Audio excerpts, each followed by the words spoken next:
मैं परमेश्वर को देता हूँ आप सबों के लिए, विशेष रीति से हमारे बीच में रेवरेंड जोसेफ जॉन के लिए। लगभग 4-5 साल से मैं देख रहा हूँ लगातार कंटिन्यू प्रभु की उपस्थिति में आप लोग प्रत्येक सुबह निरंतर परमेश्वर के सम्मुख में बैठे हैं, और ये आसान बात नहीं है। सचमुच में परमेश्वर अद्भुत रीति से आप लोगों को प्रतिदिन अपनी उपस्थिति में लेके आ रहा है। ये इस बात के लिए मैं परमेश्वर को धन्यवाद देता हूँ, प्रभु के दास को भी धन्यवाद देता हूँ ये इनिशिएटिव लेने के लिए, और आप सबों के लिए जो निरंतर उनके साथ प्रभु की उपस्थिति में बने हुए हैं। आज की सुबह थोड़ा देर मैं परमेश्वर के वचन को आपके सम्मुख में लाना चाहता हूं, और इफिसियों की पत्री उसका 6 अध्याय उसका 10वां पद को आज हम थोड़ा देर मनन करेंगे। इफिसियों की पत्री उसका 6वां अध्याय उसका 10वां पद को कोई अगर पढ़ सकते हैं तो अच्छा रहेगा। इफिसियों की पत्री 6 अध्याय उसका 10वां पद। निदान प्रभु में और उसकी शक्ति के प्रभाव में बलवंत बनो। हालेलुया। परमेश्वर अपने वचन के पढ़े जाने पे आशीष दे। यहाँ लिखा है, प्रभु में और उसकी शक्ति के प्रभाव में बलवंत बनो। परमेश्वर की इच्छा है कि उसके संतान, उसके बच्चे, उसके लोग, उसके बेटे बेटियां इन अंतिम दिनों में परमेश्वर की सामर्थ में बलवंत बने, क्योंकि वह लिखा है नीति वचन में कि मैं दुष्टों के सींगों को तो तोड़ डालूंगा, लेकिन धर्मियों के सींग को बढ़ाऊंगा। अर्थात दुष्टों की शक्तियों को मैं तोड़ डालूंगा, लेकिन परमेश्वर के संतानों की शक्तियों को, धर्मियों की शक्ति को मैं बढ़ाऊंगा करके। इसलिए परमेश्वर चाहता है कि हम इन अंतिम दिनों में बलवंत बने, क्योंकि दानियल की किताब उसका में भी लिखा है कि अंत के दिनों में वह परमेश्वर के लोगों को पीस डालेगा। लिखा है शैतान उनके पीछे पड़ेगा, उनको कमजोर करेगा, उनको दुर्बल करेगा, निर्बल करेगा। शैतान परमेश्वर के लोगों के पीछे पड़े रहेगा, लेकिन परमेश्वर का वचन बताता है कि परमेश्वर धर्मियों के सींग को दृढ़ करेगा, स्थिर करेगा, बलवंत करेगा। इसलिए इन दिनों लगातार जब आप प्रार्थना में है, परमेश्वर अद्भुत रीति से अपने लोगों को बलवंत करेगा, सामर्थी करेगा। आज मैं 2-3 बातों को बताना चाहता हूं कि इन अंतिम दिनों में हमें किन क्षेत्रों में बलवंत होना है, मजबूत होना है, दृढ़ होना है। पौलुस 6-7 जगह 6-7 विषयों के बारे में लिखा है कि बलवंत हो, बलवंत हो, बलवंत हो। उसमें से एक विषय अभी हमने पढ़ा कि प्रभु की शक्ति, उसके सामर्थ में बलवंत होने के लिए, प्रभु में बलवंत होने के लिए लिखा है। उससे पहले मैं एक और विषय के बारे में बताना चाहता हूं, जहां पौलुस बताया है कि हमें उस क्षेत्र में बलवंत होने की जरूरत है। रोमियो की पत्री उसका 4 अध्याय उसका 18 पद से लेकर के 21 पद तक कोई पढ़ देंगे। रोमियो की पत्री 4 अध्याय उसका 18 पद से 21 पद तक हम देखेंगे। उसने निराशा में भी आशा रखकर विश्वास किया, इसीलिए कि उस वचन के अनुसार कि तेरा वंश ऐसा होगा, वह बहुत सी जातियों का पिता हो। वह जो 100 वर्ष का था, अपने मरे हुए शरीर और सारा के गर्भ की मरी हुई किसी दशा जानकर भी विश्वास में निर्बल न हुआ और न अविश्वासी होकर परमेश्वर की प्रतिज्ञा पर संदेह किया, पर विश्वास में दृढ़ होकर परमेश्वर की महिमा की और निश्चय जाना कि जिस बात की उसने प्रतिज्ञा की है वह उसे पूरा करने में भी समर्थ है। हालेलुया। हम यहाँ देखते हैं, यहाँ अब्राहम के विश्वास के बारे में पौलुस लिखता है रोमियो की पत्री को कि वो विश्वास में दृढ़ होकर के परमेश्वर की महिमा की, विश्वास में मजबूत होकर के, विश्वास में बलवान होकर के उसने परमेश्वर की महिमा की। तो मैं बताना चाहता हूं कि इन अंतिम दिनों में परमेश्वर चाहता है उसके लोग विश्वास में दृढ़ हो जाएं, विश्वास में मजबूत हो जाएं, विश्वास में बलवान हो जाएं। परमेश्वर की इच्छा है कि उसके लोग विश्वास में दृढ़ता के साथ में खड़े रहें, क्योंकि यीशु मसीह भी लूका रचित सुसमाचार उसका 18 अध्याय में हम देखते हैं तो यीशु मसीह भी एक बात बोलते हैं, क्या मनुष्य का पुत्र जब दोबारा आएगा पृथ्वी पर तो क्या वो विश्वास पाएगा। अर्थात विश्वास में बने रहना, विश्वास में खड़े रहना, विश्वास में मजबूत रहना अंतिम दिनों में चुनौती होगी, कठिनाई होगी, परेशानी होगी, क्योंकि बहुत से लोग विश्वास से भटक जाएंगे। शैतान उनके जीवनों में नाना प्रकार की बातों को लाएगा, लेकिन जो विश्वास में अगर मजबूत नहीं रहेगा तो 10 साल, 15 साल, 20 साल चर्च आने के बाद भी हम देखते हैं बहुत से लोग विश्वास से भटक जाते हैं, क्योंकि वो विश्वास में दृढ़ नहीं हुए, बलवान नहीं हुए, मजबूत नहीं हुए। हम यहाँ अब्राहम के जीवन में देखते हैं, लिखा है उसने निराशा में भी आशा रखकर विश्वास किया, इसलिए कि उस वचन के अनुसार तेरा वंश ऐसा होगा, वह बहुत सी जातियों का पिता हो। वह जो 100 वर्ष का था अपने मरे हुए शरीर और सारा के गर्भ की मरी हुई दशा जानकर भी विश्वास में निर्बल ना हुआ और ना अविश्वासी होकर परमेश्वर की प्रतिज्ञा पर संदेह किया, पर विश्वास में दृढ़ होकर परमेश्वर की महिमा की। हम देखते हैं अब्राहम विश्वास में तब दृढ़ नहीं हुआ जब उसको प्रतिज्ञा किया हुआ बात उसके जीवन में पूरा हो।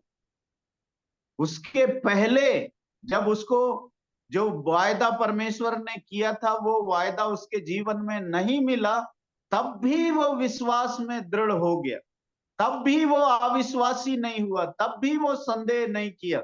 उसके जीवन में जो उसकी इच्छा थी, जो उसको प्रतिज्ञा मिली थी, वो बात पूरा नहीं हुआ, तब भी वो अविश्वासी नहीं हुआ। कई बार हम देखते हैं हमारे जीवन में अगर हमने कुछ विषय के लिए प्रार्थना किया और वो हमें नहीं मिला तो हमारे विश्वास में संदेह आ जाता, हमारे विश्वास में हम दृढ़ नहीं हो पाते, धीरे धीरे हमारा मन टूट जाता है, हमारे अंदर संदेह आने लगता है, हमारे अंदर निराशा आने लगती है, हमारे अंदर दुख आने लगता है। लेकिन हम यहाँ देखते हैं अब्राहम के जीवन में 100 साल का हो गया, उसका स्थिति लिखा है कि उसका शरीर मरा हुआ है, अर्थात उसके शरीर के द्वारा संतान उत्पन्न करने की शक्ति नहीं है, फिर भी वो ये दशा जानकर भी वो विश्वास में निर्बल नहीं हुआ। उसका शरीर से उसको मालूम है मेरे शरीर से कुछ नहीं हो सकता है, उस अवस्था में भी वो विश्वास में निर्बल नहीं हुआ। उसको अभी कुछ मिला नहीं है, फिर भी वो विश्वास में दृढ़ होकर के परमेश्वर की महिमा की, और लिखा है निश्चय जाना कि जो कुछ परमेश्वर ने कहा है वो पूरा होगा। आज हमारे जीवन को हम थोड़ा जांच कर देख सकते हैं। अगर हमें कुछ चीज नहीं मिलता है, हम जल्दी से हमारे अंदर निराशा आ जाती, जल्दी से हमारे अंदर संदेह आने लगता है कि पता नहीं होगा नहीं होगा, मिलेगा नहीं मिलेगा। कई बार धीरे धीरे बहुत से विश्वासी भाई बहन जब उनके जीवन में कुछ काम होते दिखाई नहीं देता, वो कलीसिया छोड़ देते हैं, संगति छोड़ देते हैं। प्रार्थना करना छोड़ देते हैं, बाइबल पढ़ना छोड़ देते हैं। लेकिन यहाँ पर लिखा है वो विश्वास में, निराशा की अवस्था में भी विश्वास में निर्बल नहीं हुआ। जब उसको कुछ पॉजिटिव दिखाई नहीं दे रहा है, सकारात्मक दिखाई नहीं दे रहा है, उसको मालूम है मेरे शरीर से कुछ नहीं हो सकता है। उसके पत्नी की दशा भी लिखा है, उसके गर्भ की दशा मरी हुई है, तब भी वो विश्वास में कमजोर नहीं हुआ, संदेह नहीं किया, अविश्वासी नहीं बना, लेकिन विश्वास में दृढ़ होकर, मजबूत होकर परमेश्वर की महिमा की। उसका शरीर मरा हुआ था, लेकिन उसके अंदर एक आशा थी, उम्मीद थी। वो जानता था मेरा स्थिति भली कैसे क्यों ना हो, लेकिन जिस परमेश्वर ने मुझसे बात किया है उसके लिए कोई काम असंभव नहीं है। वह आशा लगाए रखा, उम्मीद लगाए रखा। यही है मेरे प्रियो विश्वास। हमारे नकारात्मक परिस्थिति में भी हम अपनी आशा को ना खोए, चाहे हमारे परिस्थितियां, हमारे वातावरण, हमारा कैसा भी क्यों ना हो जाए, हमको विश्वास में मजबूत बने रहना है, बलवंत बने रहना है। चाहे हमारे जीवन में अभी जो परमेश्वर ने वायदा किया है वो आशीषें, वो भलाई, वो उन्नति भली हमारे जीवन में दिखाई ना दे, निराशा की अवस्था हो, मरी हुई अवस्था हो, हमारे लिए दरवाजे बंद हो क्यों ना हो, लेकिन हम अपनी उम्मीद को, अपनी आशा को अपने परमेश्वर पर जो है उसको हम कभी ना छोड़ें। हम विश्वास में दृढ़ होकर, मजबूत होकर हम परमेश्वर की महिमा करने वाले बने। परमेश्वर चाहता है इन अंतिम दिनों में हम विश्वास में दृढ़ रहें, चाहे हमारी परिस्थिति निराशा की हो, चाहे हमारी परिस्थिति निर्बलता की हो, चाहे हमारी परिस्थिति मरी हुई क्यों ना हो, लेकिन जिस परमेश्वर की हम आराधना करते हैं, जिसने हमें बुलाया है, जिसने हमें चुना है, जिसने अपने सेवा के लिए हमें ठहराया है, वह एक दिन जरूर उस मरी हुई दशा में से, उस निराशा की अवस्था में से अब्राहम के लिए वो संतान उत्पन्न कर सकता है, तो वह हमारे लिए भी द्वार खोल सकता है, हमारे लिए भी रास्ता खोल सकता है, हमारे जीवन को भी आशीषित कर सकता है, हमारे जीवन में भी वो उन्नति ला सकता है। इसलिए इन अंतिम दिनों में हमको विश्वास में बलवंत होने की जरूरत है, विश्वास में मजबूत होने की जरूरत है, विश्वास में दृढ़ होने की जरूरत है। क्योंकि जैसे जैसे हम अंतिम दिनों की ओर आगे बढ़ रहे हैं, हमारे विश्वास के ऊपर में बहुत सी चुनौतियां आ रही। हम देख रहे हैं कलीसियाओं के लिए सताव, बहुत सारी चुनौतियां हमारे देश में आ रही है, हमारे क्षेत्र में आ रही है, लेकिन फिर भी हमको विश्वास में बलवंत होना है, विश्वास में दृढ़ होना है, विश्वास में मजबूत होना है, क्योंकि परमेश्वर चाहता है अंतिम दिनों में उसके लोग विश्वास में मजबूत हो जाए, दृढ़ हो जाए, चाहे परिस्थिति कैसा भी हो, हालात कैसा भी हो, हमारे जीवन का हर दरवाजे बंद क्यों ना हो जाए, लेकिन हमें अपनी उम्मीद नहीं छोड़ना। हमें अय्यूब के समान, जब उसका पूरा सब कुछ नाश हो गया, उसके बच्चे मर गए, उसके संपत्ति नष्ट हो गई, उसके शरीर में पूरा घाव से वो भर गया, पस आने लगा, राख में वो बैठ गया, कहने लगा मुझे तो निश्चय है मेरा छुड़ाने वाला जीवित है और एक दिन मैं अपनी इन्हीं आंखों से उसका दर्शन करूंगा। उसका शरीर पूरा गल रहा था, उसका सब कुछ नाश हो गया, लेकिन उसकी आशा, उसकी उम्मीद, उसका भरोसा, उसका विश्वास उसके परमेश्वर पर था। और हम सब जानते हैं कैसे परमेश्वर ने उसको फिर से चंगा कर दिया, फिर से खड़ा कर दिया, और जो कुछ उसके पास था उसका दुगना परमेश्वर ने उसको लौटा दिया, क्योंकि वह विश्वास में कमजोर नहीं हुआ, लेकिन विश्वास में दृढ़ होकर उसने परमेश्वर की महिमा की। आज हमारे हालात, परिस्थिति, वातावरण भली कैसे क्यों ना हो, हमको अपनी उम्मीद नहीं छोड़ना है, हमारा जो विश्वास है परमेश्वर पर उसको नहीं छोड़ना है, लेकिन हमें दृढ़ता से मजबूत होकर के, निर्बल होकर नहीं लेकिन बलवंत होकर हमको परमेश्वर की महिमा करना है। दूसरा बात जिसमें हमें बलवंत होने की जरूरत है, परमेश्वर का दास पौलुस बताता है, दूसरा तीमुथियुस उसका दूसरा अध्याय उसका पहला पद को हम पढ़ेंगे। दूसरा तीमुथियुस दूसरा अध्याय उसका पहला पद। इसीलिए हे मेरे पुत्र, मेरे पुत्र, तू उस अनुग्रह से जो मसीह यीशु में है बलवंत हो जा। हालेलुया। यहाँ लिखा है, इसलिए हे मेरे पुत्र, तू उस अनुग्रह से जो मसीह यीशु में है बलवंत हो जा। यहाँ पौलुस तीमुथियुस को कह रहा है कि प्रभु यीशु मसीह के अनुग्रह में बलवंत हो जा। अनुग्रह यानी जिस के लायक हम नहीं हैं, वही चीज अगर हमें मिला है तो वह परमेश्वर का अनुग्रह है। हम परमेश्वर के बेटा बेटी कहलाने के लायक नहीं थे, लेकिन परमेश्वर ने हमें अपना बेटा बेटी बनाया है। यह परमेश्वर का अनुग्रह है। हम उसकी सेवा करने के लायक नहीं थे, लेकिन परमेश्वर ने हमें अपनी सेवकाई में लाया है। यह परमेश्वर का अनुग्रह है। सो पौलुस कह रहा है कि हमें परमेश्वर के प्रभु यीशु मसीह के अनुग्रह में बलवान होना है। कई बार आज हम देखते हैं लोग धन संपत्ति में, बैंक बैलेंस में, सोर्स में, अलग अलग चीजों में बलवान बन रहे हैं, लेकिन कई बार हम परमेश्वर के अनुग्रह को ध्यान नहीं देते। लेकिन यहाँ पर लिखा है परमेश्वर के अनुग्रह में बलवान बनने के लिए।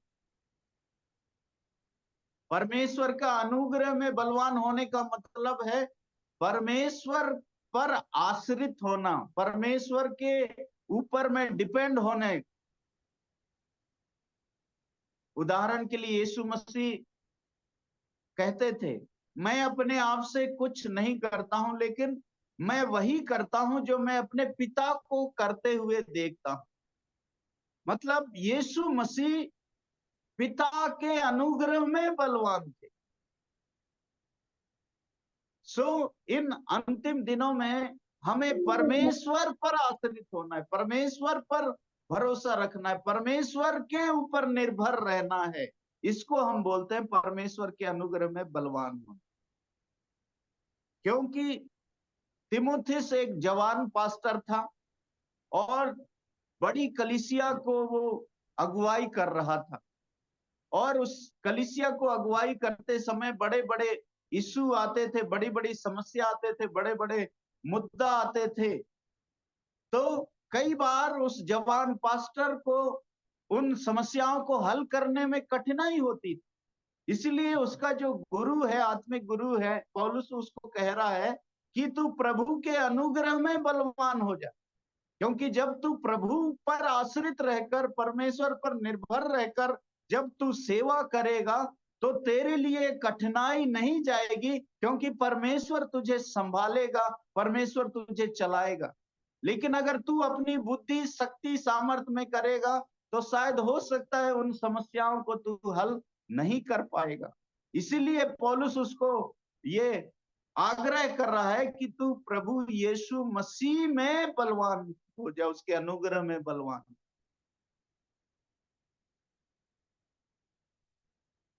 एक संसार में एक कहावत है, खुदा मेहरबान तो गधा पहलवान।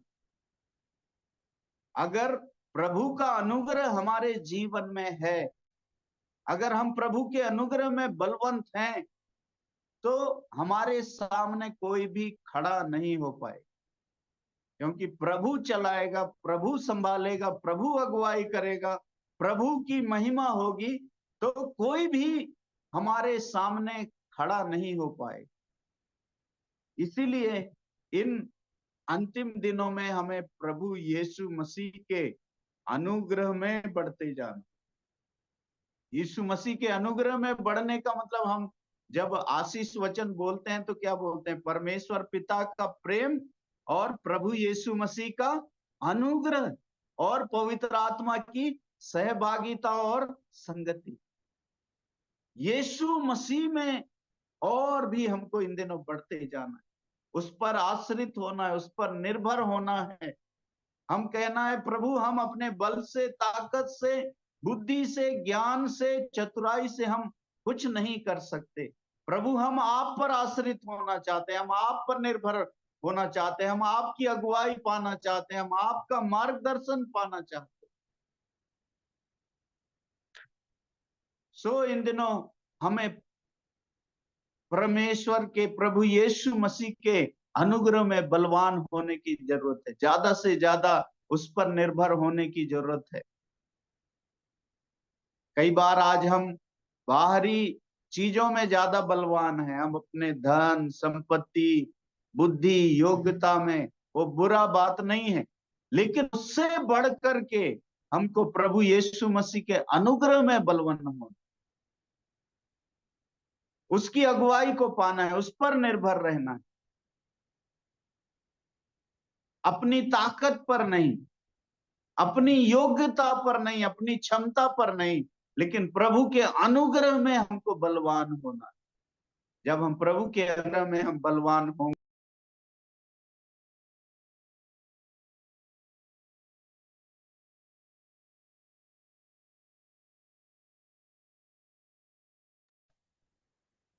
परमेश्वर की महिमा को हम अपने जीवन में देखने पाएंगे।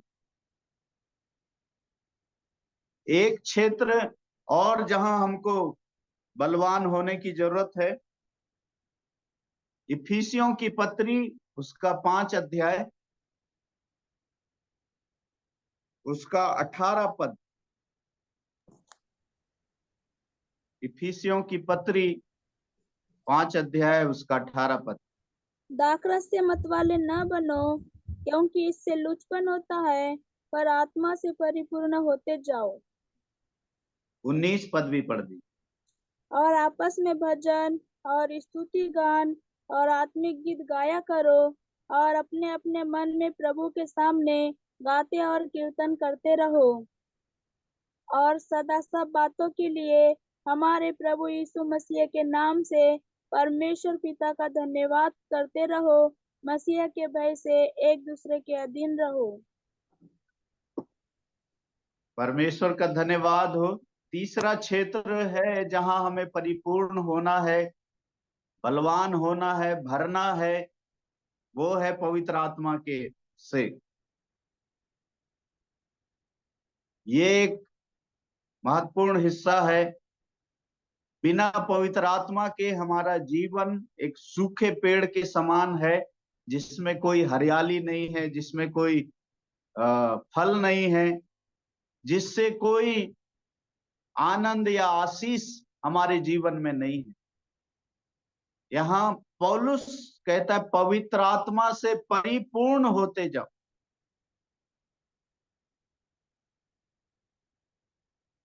पवित्र आत्मा के विषय में भी आजकल हम देख रहे हैं बहुत विवादित बातें हैं, बहुत से यूट्यूब में गलत शिक्षाएं भी हैं। इन दिनों हमें पवित्र आत्मा से भरने की जरूरत है। जब हमने यीशु को अपना उद्धारकर्ता ग्रहण किया, तो हम अपने इच्छा से नहीं, लेकिन पवित्र आत्मा के द्वारा हमने यीशु मसीह को अपना उद्धारकर्ता ग्रहण किया। पवित्र आत्मा, जो भी यीशु को अपना प्रभु ग्रहण करता है, उसके अंदर पवित्र आत्मा है। लेकिन वो पवित्र आत्मा सिर्फ हमारे उद्धार के लिए है। लेकिन यहाँ जो पवित्र आत्मा के विषय में लिखा है कि तुम पवित्र आत्मा से भरते जाओ। कई बार हमने उद्धार पा लिया, हमको लगता है हमने पवित्र आत्मा पा लिया। कई बार हम अन्य भाषा बोलने लगे, हमको लगता है बस पवित्र आत्मा का स्तर यहीं तक है। मेरे प्रियो, पवित्र आत्मा से भरने की सीमा नहीं है।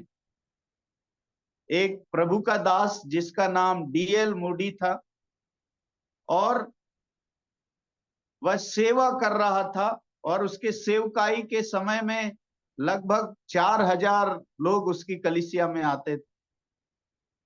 तो दो बहनें थी, दो बुजुर्ग महिलाएं थी, जो हर संडे आते थे और पास्टर डीएल मूडी को जय मसीह बोलते थे और बोलते थे, पास्टर साहब हम आपके लिए विशेष दुआ कर रहे हैं। तो एक संडे हुआ, वो सोचा चलो मैं प्रभु का दास हूं, तो वो लोग मेरे लिए प्रार्थना कर रहे हैं। वो हर संडे आकर के बोलते थे, पास्टर साहब हम आपके लिए दुआ कर रहे हैं, स्पेशल दुआ कर रहे हैं। 1 महीना हो गया, 2 महीना हो गया, 3 महीना हो गया। एक दिन उसका थोड़ा सा दिमाग खराब हुआ, ये बोल रहे क्या दुआ कर रहे हैं।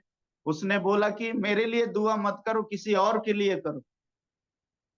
फिर उसने पूछा, मेरे लिए तुम कौन से विषय के लिए दुआ कर रहे हो? तो उन बहनों ने कहा, पास्टर साहब हम आपके लिए पवित्र आत्मा से भरने के लिए दुआ कर रहे हैं। ये बात थोड़ा सा पास्टर डीएल मूडी को चोट पहुंचाया, क्योंकि उस समय उसके कलीसिया में 4000 लोग आते थे, और उसको थोड़ा बुरा लगा। वो प्रभु की उपस्थिति में जाकर के परमेश्वर से कहने लगा, परमेश्वर अगर पवित्र आत्मा का और भी कोई लेवल है, कोई भी स्तर है जहां तक मैं अभी नहीं पहुंचा हूं, तो आप मुझे उस लेवल से, उस भरपूरी से, उस परिपूर्णता से मुझको भरिए। जरा सोच के देखिए, पासवान लोग, अगर कोई विश्वासी हमको बोले, पास्टर साहब हम आपके लिए पवित्र आत्मा से भरने के लिए प्रार्थना कर रहे हैं, तो हमको क्या लगेगा? हमको ये लगेगा कि हमारे अंदर पवित्र आत्मा नहीं है क्या? हम सेवकाई कर रहे हैं, हम ऐसे ही कर रहे हैं।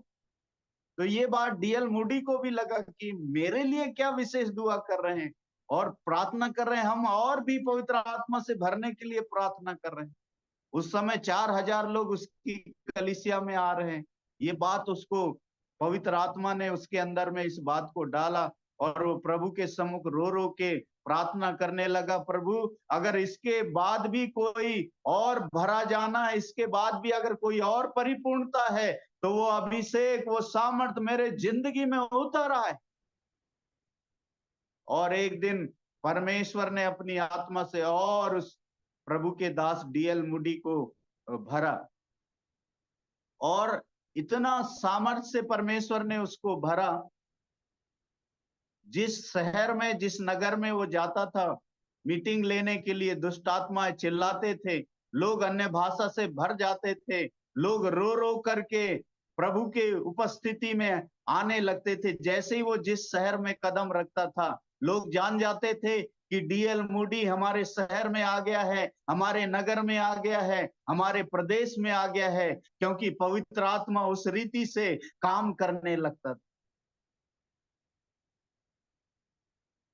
मेरे प्रियो, आज की सुबह मैं कहना चाहता हूं, हो सकता है जिस लेवल तक अभी तक हम आए हैं, वो लेवल पूर्णता का नहीं है। अभी भी बहुत सा बात बाकी है हमारे जीवन में, अभी भी और पवित्र आत्मा से हमें भरने की जरूरत है। हो सकता है हमारी बहुत बड़ी कलीसिया होगी, बहुत बड़ी सेवा होगी, लेकिन अभी और भी पवित्र आत्मा का स्तर है जहां हमें पहुंचने की जरूरत है। इन अंतिम दिनों में उस पवित्र आत्मा से हम परिपूर्ण होते जाएं, उस पवित्र आत्मा की सामर्थ्य से हम भरते जाएं, हम उस महान अभिषेक को, जो असीमित पवित्र आत्मा है, उसके अभिषेक को हम अपने जीवन में ले लें, ताकि हम परमेश्वर के अद्भुत अभिषेक को, जो इन अंतिम दिनों में उंडेला जाना है, भरा जाना है, पवित्र आत्मा की जागृति से इन दिनों लोगों के जीवनों में, कलीसियाओं में आना है, उस जागृति को हम पालें, ले लें, ताकि हम उस अंतिम कटनी में, उस अंतिम बेदारी के हिस्सा हम बन जाए। बाइबल में लिखा है, अंतिम वर्षा पिछले वर्षा से ज्यादा होगा। प्रेरितों के काम 2 अध्याय में जो उंडेला जाना था, उससे बढ़कर के ये होगा। सो इन दिनों हमारे अंदर भूख आ जाए, प्यास आ जाए कि हम पवित्र आत्मा में बलवंत हो जाए, उसके सामर्थ्य में बलवंत हो जाए। परमेश्वर चाहता है प्रभु में, उसकी शक्ति के प्रभाव में हम बलवंत हो जाएं। हम रुक ना जाएं जगह, हम स्थिर ना हो जाएं। हमको ये ना लगने लगे कि हमने बहुत कुछ कर लिया, अभी हम बहुत अनुभव हो गया। नहीं, अभी भी हमारे लिए बहुत कुछ बाकी है प्रभु से भरने के लिए, उसकी आत्मा से भरने के लिए। प्रतिदिन हमको भरने के लिए आवश्यकता है। हम प्रेरितों के जीवन को देखते हैं, कैसे पवित्र आत्मा उनके जीवनों में अद्भुत रीति से काम करता था। जब प्रार्थना करते थे, पवित्र आत्मा बोलता था, पौलुस बरनबास को मेरे लिए अलग करो। पवित्र आत्मा डायरेक्ट उनसे बातचीत करता है। लोग उनकी छाया से चंगे होते थे। कैसे महान अभिषेक उनके जीवनों में बहता था।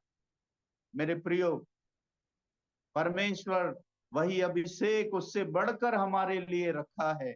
हमारे जीवन में भूख और प्यास आ जाए, हमारे जीवन में हम पवित्र आत्मा से भरपूर हो जाएं, बलवंत हो जाएं।